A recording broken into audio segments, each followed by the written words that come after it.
have a Ford Doonan day.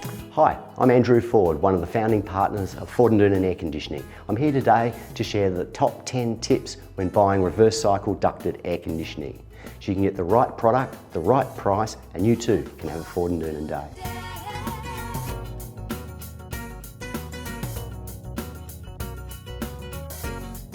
Tip 1, bigger is best. And we're referring to the air conditioning unit, of course. This is a common mistake people make, thinking that if you get bigger, it's got to be a better way to go. And it's sort of right, you certainly don't want to get it undersized, but too big can be just as bad as too small. So you've got to get the right sized air conditioner, and make sure you talk to your sales consultant about how you live in the home, how many zones you're going to have on at one time, how many people are in the home. All this makes a big difference to the size of the machine. Tip number 2, buying a smaller air conditioner will save me money in running costs. That's not exactly right, because a small machine will be always working at its maximum capacity, and that means drawing maximum energy. And also when you need it most, on the hottest days or those coldest mornings in winter, it'll let you down because it just won't have the capacity. So don't fall for that mistake. Tip number 3, the air conditioning brand isn't really that important. They're all much the same. Wrong. There's a massive difference in quality between all the brands. So don't go for a brand that you're not familiar with. Generally speaking, if you've heard of the brand, it's going to be one of the better ones. So make sure you pay a little bit extra if you need to get a quality machine that'll last you many years and save you money along the way. Tip number 4, there's no need to close the curtains on a hot day because I've got air conditioning now. Wrong.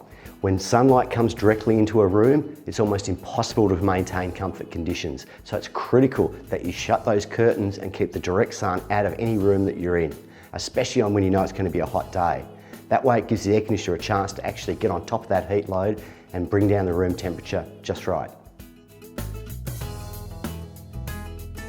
Okay, tip number 5, aircons don't need servicing. Well, of course that's not correct, is it? Out of sight, out of mind though. A lot of people don't even think about their aircon needing service, but it's a mechanical device, just like your car or anything else. You always get your car serviced, and the aircons are no different. Once a year is all it takes to get a qualified technician out there, and they may nip a little problem in the bud before it becomes a big problem. So always get your aircon serviced every year, and important, clean the filters every 6 months. Tip number 6, it doesn't matter where you locate the outdoor unit, anywhere around the house. Well, that's not quite right either. There's a couple of things to consider. Firstly, you don't want the indoor and the outdoor unit too far apart. So if you get them a bit closer, it makes the system more efficient. But most importantly, these two things is air recirculation. The hot air from the unit comes out, bounces off the fence, and can be recirculated, making the air conditioner operate in way hotter temperatures than it actually is. And the other consideration is your neighbours. How close? No matter what air conditioner you buy, at night time, it'll exceed the boundary noise level limits. So it's important to think where you put it, with proximity to the neighbours, so you don't get into those annoying neighbours banging on your door at night. Tip number 7, as long as the air conditioning brand's a good one, it doesn't really matter who puts it in. Wrong. Did you know you can have the best system, but it'll be the worst overall system if it hasn't been installed and designed correctly?